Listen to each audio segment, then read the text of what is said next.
और एक बड़ी खबर से आपको रूबरू करा दें। जयपुर से बड़ी खबर आ रही है, जहां पर एलन कोचिंग के बाद छात्रों का हंगामा देखने को मिला। कोर्स पूरा होने से पहले टीचर हटाने का आरोप लगाया है। टीचर्स नहीं होने से छात्रों की पढ़ाई प्रभावित हो रही थी। एडमिशन के बाद फैकल्टी को हटाने का आरोप है और पुलिस पर भी आक्रोशित छात्रों का गुस्सा फूटा है। छात्र उनके परिजन विरोध प्रदर्शन कर रहे हैं। तो एडमिशन के बाद फैकल्टी को हटाने का आरोप लगाया गया है। जयपुर में एलन कोचिंग सेंटर के बाद छात्रों का प्रदर्शन देखने को मिल रहा है। छात्र उनके परिजन विरोध प्रदर्शन कर रहे हैं। छात्रों का कहना है कि बच्चों की पढ़ाई इससे प्रभावित हुई है। और एलन कोचिंग सेंटर के बाहर की तस्वीरें आप देख रहे हैं। जयपुर के एलन कोचिंग सेंटर के बाहर की तस्वीरें। कोर्स पूरा होने से पहले टीचर हटाने का आरोप है और टीचर नहीं होने से अब पढ़ाई जो है वो प्रभावित हो रही है, ऐसा छात्रों का और उनके अभिभावकों का कहना है। एडमिशन के बाद फैकल्टी को हटाने का आरोप लगाया है छात्रों ने और छात्रों का गुस्सा पुलिस पर भी फूटा है।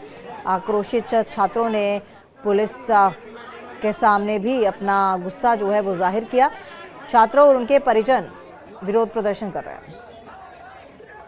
तो ये जयपुर का मामला है, जयपुर के एलन कोचिंग सेंटर का मामला, जहां पर सिलेबस खत्म होने से पहले ही फैकल्टी को हटा दिया गया। फैकल्टी को हटाने के क्या कुछ कारण थे और क्यों हटाया गया, इसको जानने के लिए हमारे सहयोगी जुड़ चुके हैं कमलेश जयपुर से। कमलेश, क्या वजह थी कि कोर्स खत्म होने से पहले फैकल्टी को हटा दिया गया?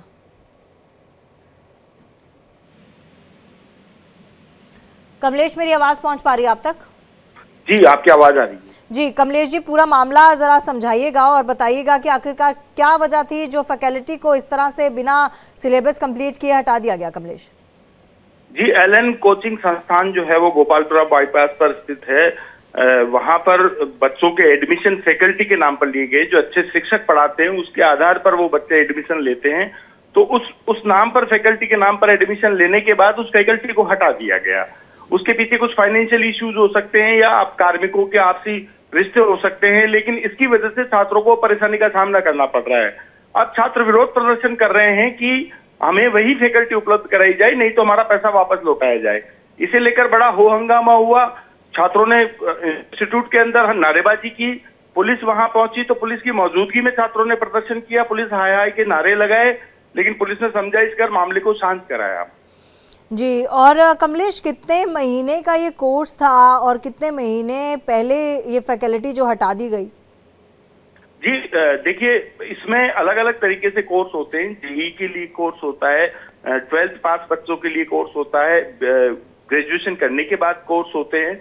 तो उन तमाम कोर्स के लिए अलग अलग फैकल्टीज डिसाइड की गई है। अब इस कोर्स के लिए जब बच्चे एडमिशन लिए तब वो फैकल्टी थी और बच्चे चाहते थे कि उसी फैकल्टी से पढ़े।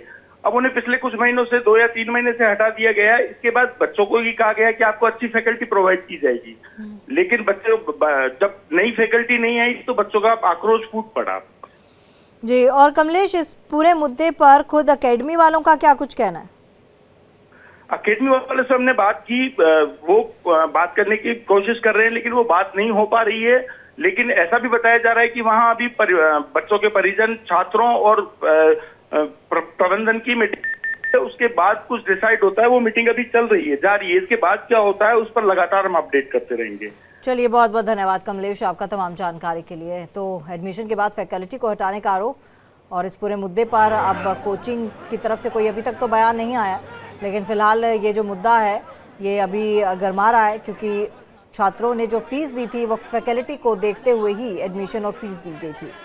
लेकिन जब वो फैकल्टी नहीं है तो छात्रों का और अभिभावकों का कहना है कि पैसा वापस किया जाए या फिर वही फैकल्टी दोबारा दिलाई जाए बच्चों को।